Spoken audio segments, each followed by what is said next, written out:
Hello and welcome. This is Randy with Excel for Freelancers, and today we have a very cool training where we're going to show you three different features. One being the automated tab order, in which we can control the order of when a user tabs. The second is automatically loading data into specific cells, and the third is going to be saving data into the cells. So please stay tuned. It's going to be an awesome training.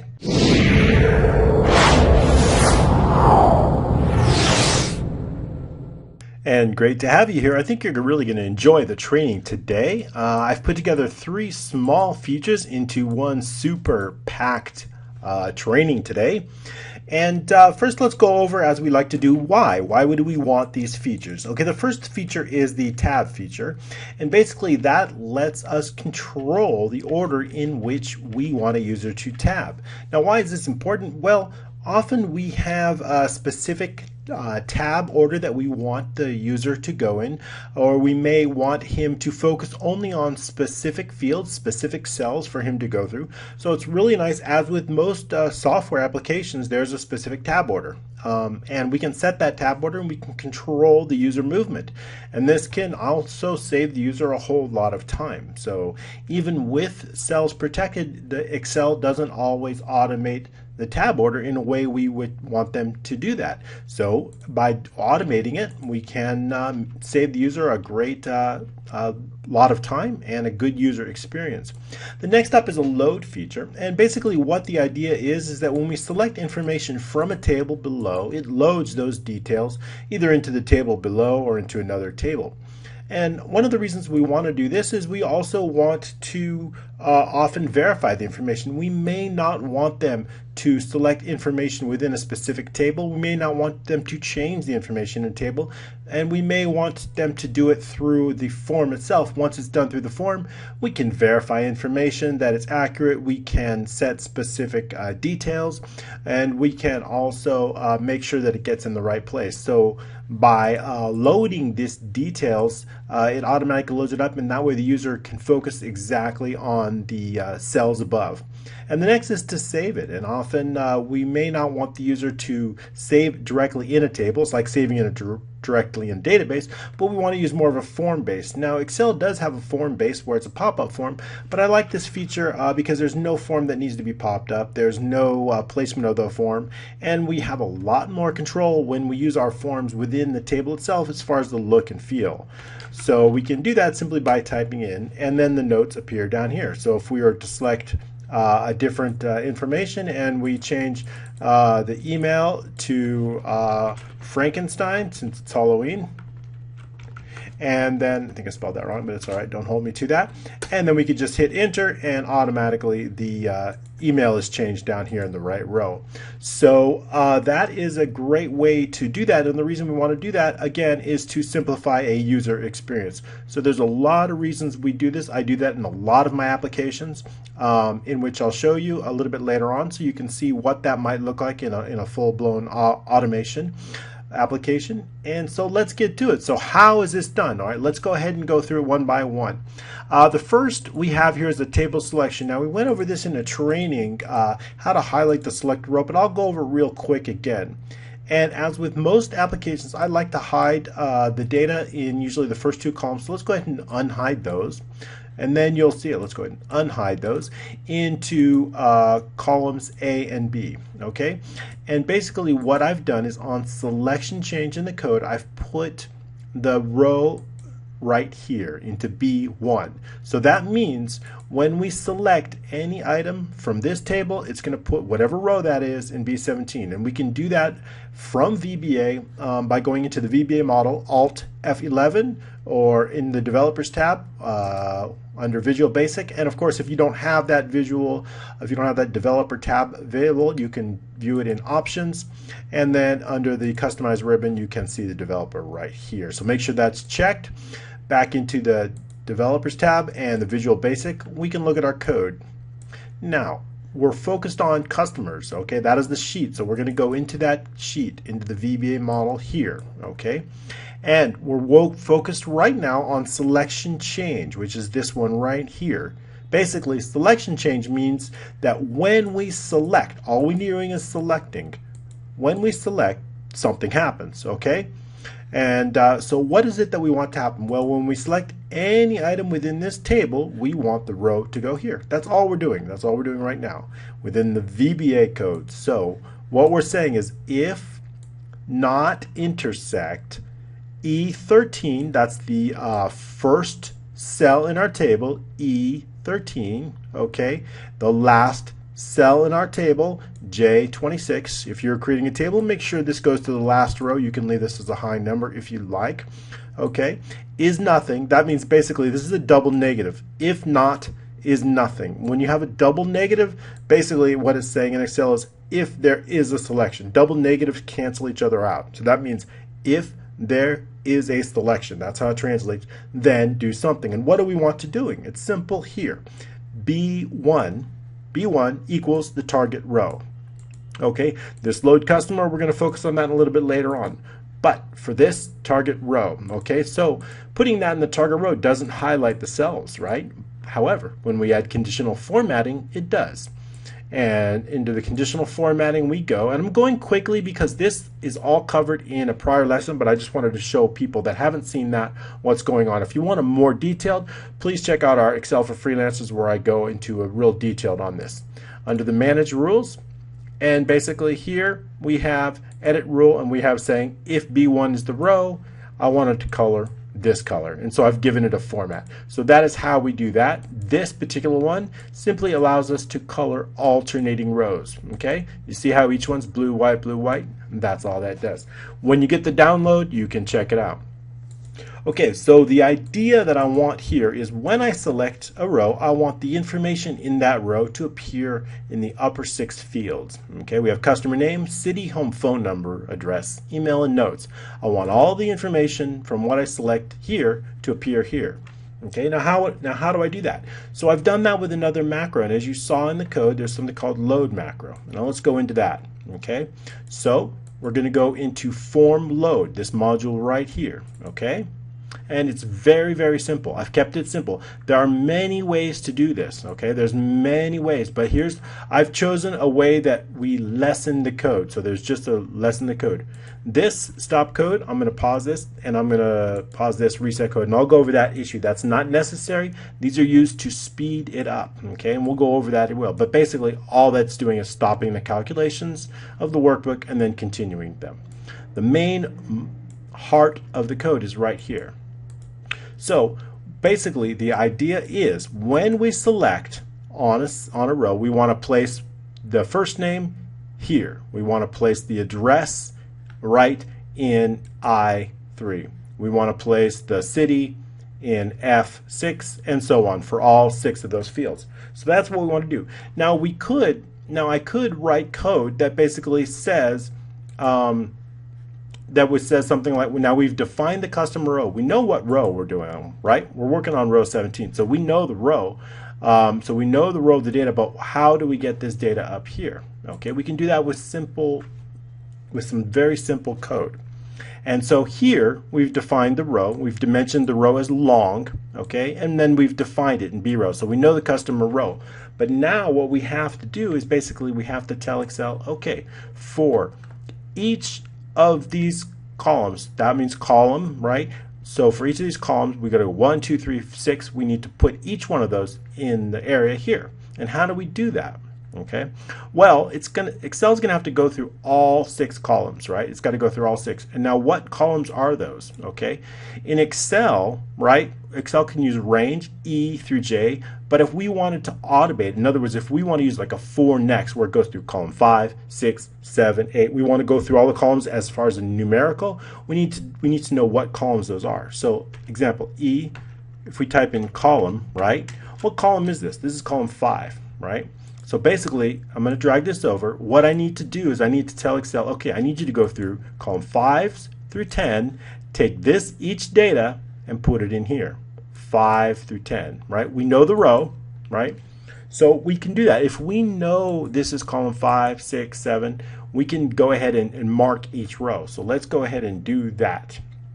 Okay, so what I've told Excel is, okay, now for the customer column, also long, right, also dimension for the customer column 5 through 10. As you can see here, 5 through 10. Okay, so we know the row and now we know the column. Okay, so let's go ahead.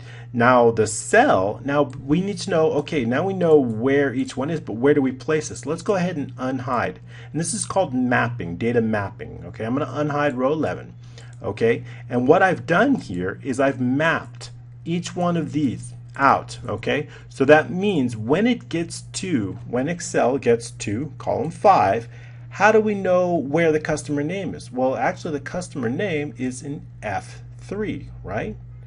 Whereas the customer address is in I3, right? So basically we're telling Excel, when it gets to this column, where should we put the data? Where should we put the data? Okay, there's many ways to do it. This is a great one because it's very, very light on code. You can see it's just a very minimal amount of code.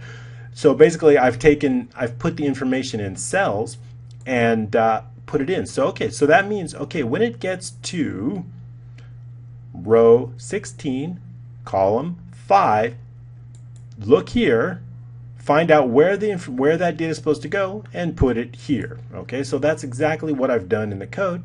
When you pull up the code, let's go ahead and pull that up again. Cell, that means the cell is going to go is already located in row 11 in the customer column. We know the customer column is going to go from 5 to 10. Okay, so what is the cell? The cell is a string value. The cell is going to tell us. So when it goes, remember, this is a fixed row. This row doesn't change. So that means row 11. Okay, row 11 is fixed. As it goes through, it's going to mark each one of these as the cell because we need to pull that cell. We need to know which cell is going to change. So first one for row 11, column 5 is F3. Okay, so we know the cell where it needs to put is F3, right? So in this case, in the first case, that cell is going to be F3. Okay, so then all we need to do is take that cell, right? In this case, in the first case, it's going to be F3. That means range F3 equals what? What does it equal? Well, it's going to equal, now we know the customer row and now we know the customer column value. See how simple that is? We know the row is always going to be here, okay? And the column is going to change from 5 to 10. So the first one is going to be Jimmy Dean, the second one is going to be, you know, Park Street, and so on. So it's going to go through these and it's going to loop through from 5 to 6, placing all of the data in the individual fields.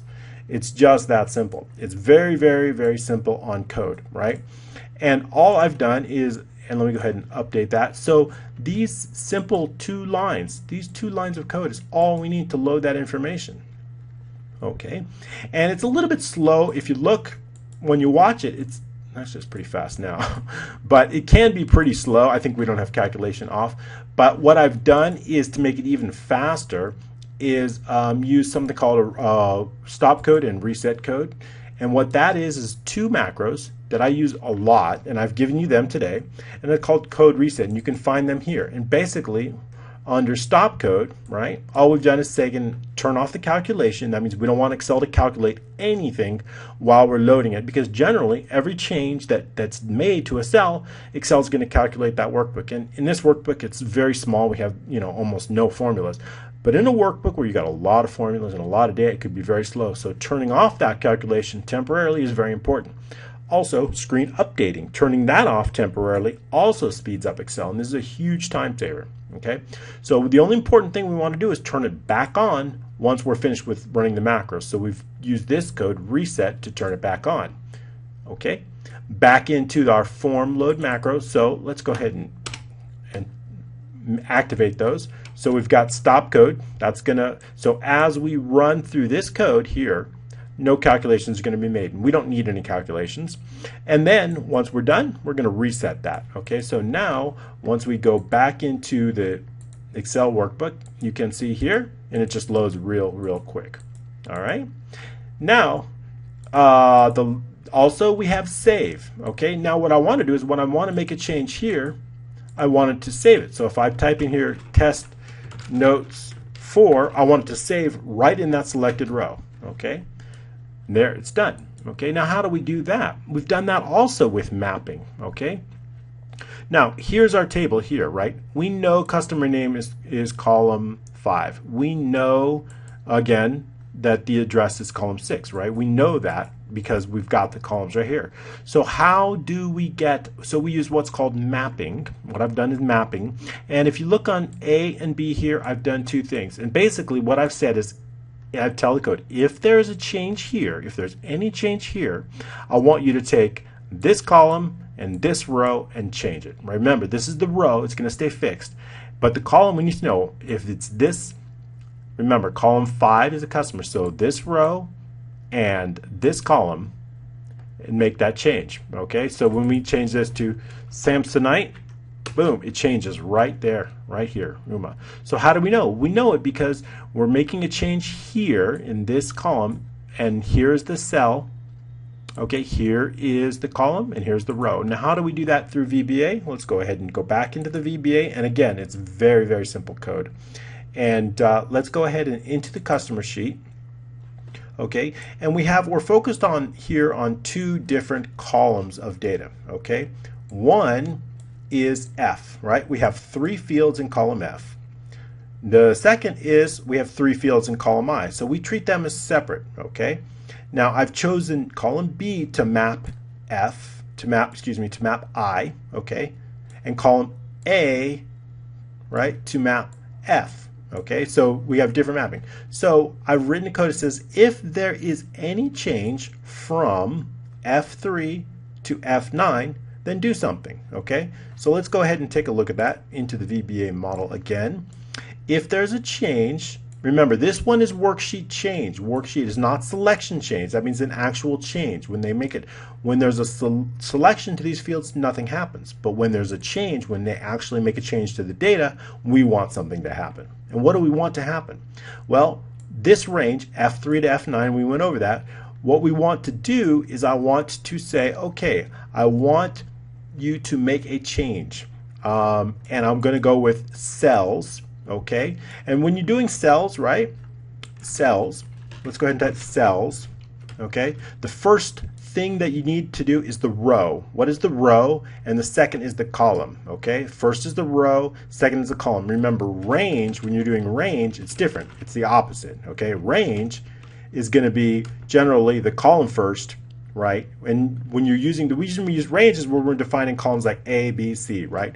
But when we have two numbers, when we have a number for the row and we have a number for the column, we need to use cells. That's why we use sometimes range and sometimes cells. Okay, so cells is good for when columns and rows are both numbers. All right. So in this code, what I'm saying is cells. Now I need to get the row. What is that row, right? Remember, in cells, the row comes first. Well, we know the row is in B1, right? The row of that customer is in B1, right? Okay. So that's first. Now we've got to identify the column, right? What is the column? Okay. Well, we're saying our column is in B, right? B and the target row. The target row is whatever row was changed. Okay. B. Okay. Or in this case, I'm sorry, in F3 to F9, it would be A, right? A in the target row. So we know the target row is 3. So what is in A3? A3 is this value right here, 5, right? 5 tells us the column, all right, to put that in, which is here. Okay. I know it's a little bit hard to follow, but the code is simple, but it takes a little bit. It looks confusing, but remember, all we're doing in cells is we need to find the row first and then the column. Okay. That's it. Okay. So the row we know is B1. The column, right? The column is here. The column is in this B5, okay? B3, excuse me. A3 in this case would be 5, okay?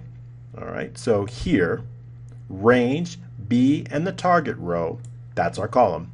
B, target row. In this case, it's 5. So, in this case, our customer row is 21. Our customer, the column we're changing is 5, 21, 5. So that means cells 21, row 21, column 5, we want to change it. What do we want? We want it to target value. Okay?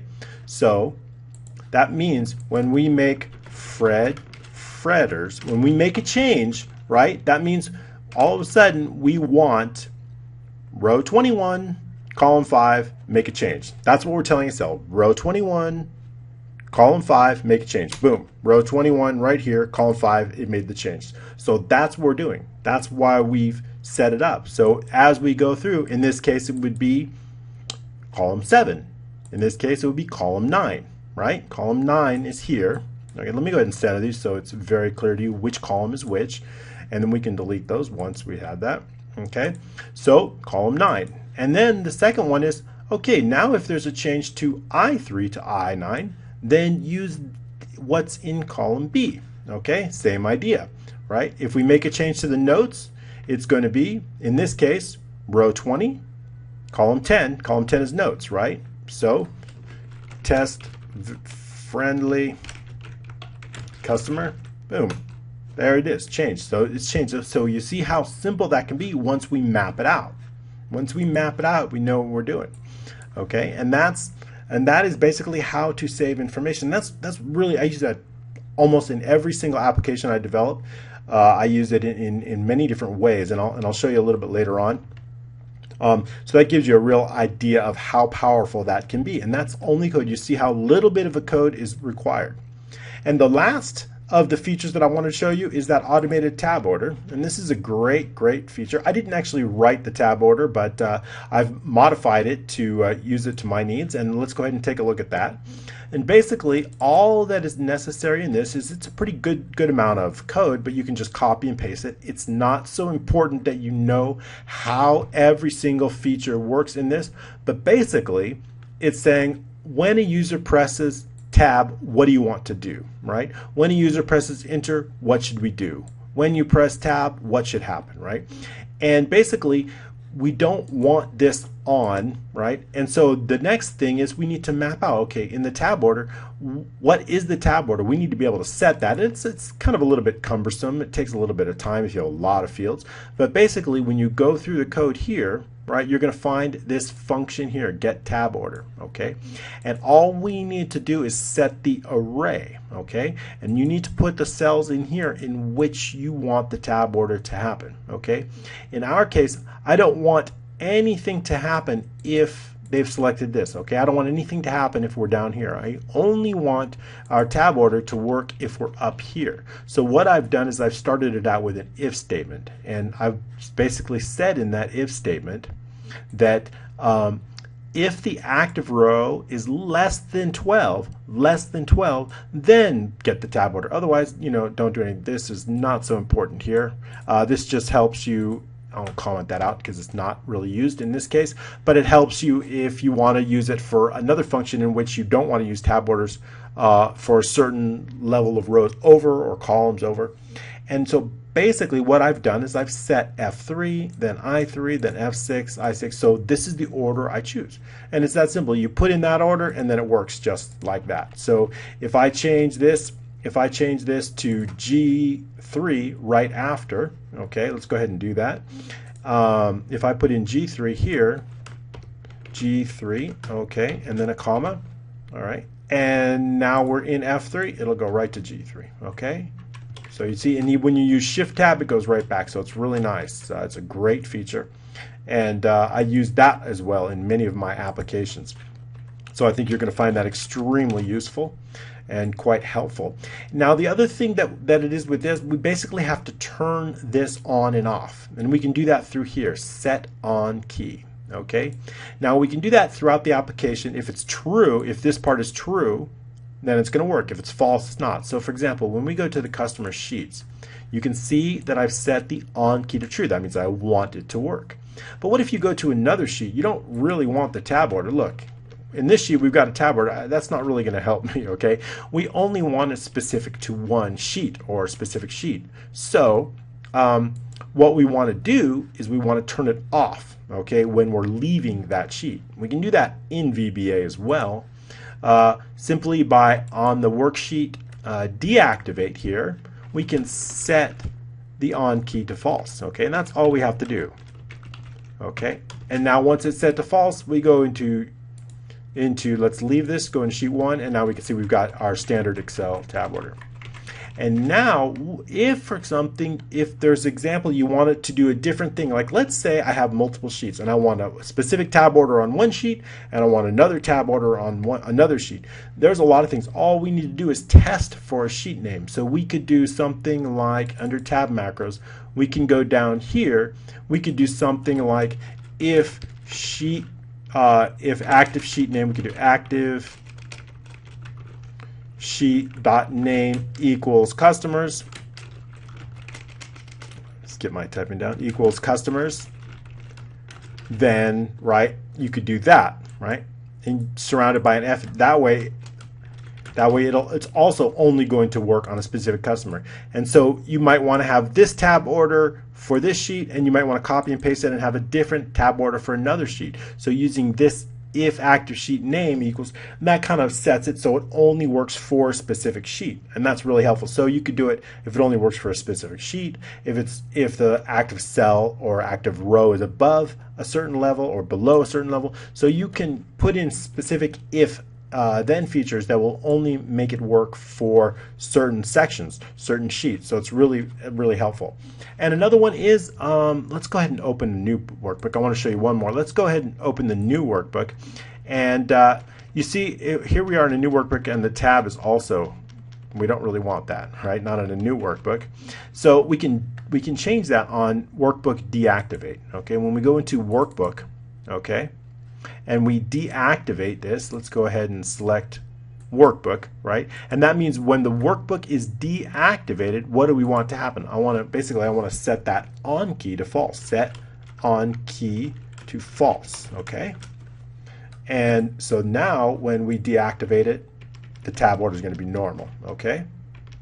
But look, also the tab order is normal now again too. We don't really want that. We want it back on, we want it back the way it was, right? We want that tab order. So again, once again, within the VBA model, let's go ahead and set that workbook on sheet activate. We can do something like if active sheet dot name equals, let's see, customers, then set on key to true.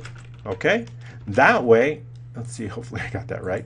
That way, now it's normal, right? So let's go ahead, go out, it's normal. Now when we go back in, it's not. Okay, so let's go through that and see what we did. Okay, so active sheet name equals customers. We can do active sheet name, all right, equals true. So we can also, let's just go ahead and get rid of that. I'm not sure why that's not working. So now when we go back in, all right, I just set it to deactivate. Let's make sure I have that right.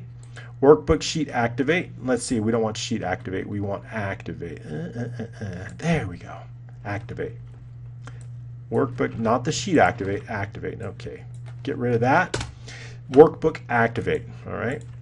Now we back in, and now we have the right order. Okay, so it's workbook activate, and then that would work. So that'll work. We can also surround that by the if statement too as well on this one. If active sheet dot name equals customers, okay, then all right, set on key to true, and then that works. So that way when we're activating it, it'll work, right? And now if we're on sheet 1, it's still good. Okay, so that's good. So setting that on key, okay, setting that on key is really going to help us control the user environment and control the ways in which a user can navigate. So it's really, really helpful. All right. So we've covered 3 things today. We've covered automatic tab. We've covered loading information into a form, into what I call a form. And once we don't need these, we can delete these. And you don't want to delete the maps, but you can hide this. Okay. And we've covered automatically saving to a database. All right. And I'm going to include this workbook in the download. I hope you have enjoyed this Halloween Tuesday training, and another one next week. As always, please like and share as much as you can. If you have not already, join over 1,500 members in our Experts Excel group. And thanks so much. Have a good one.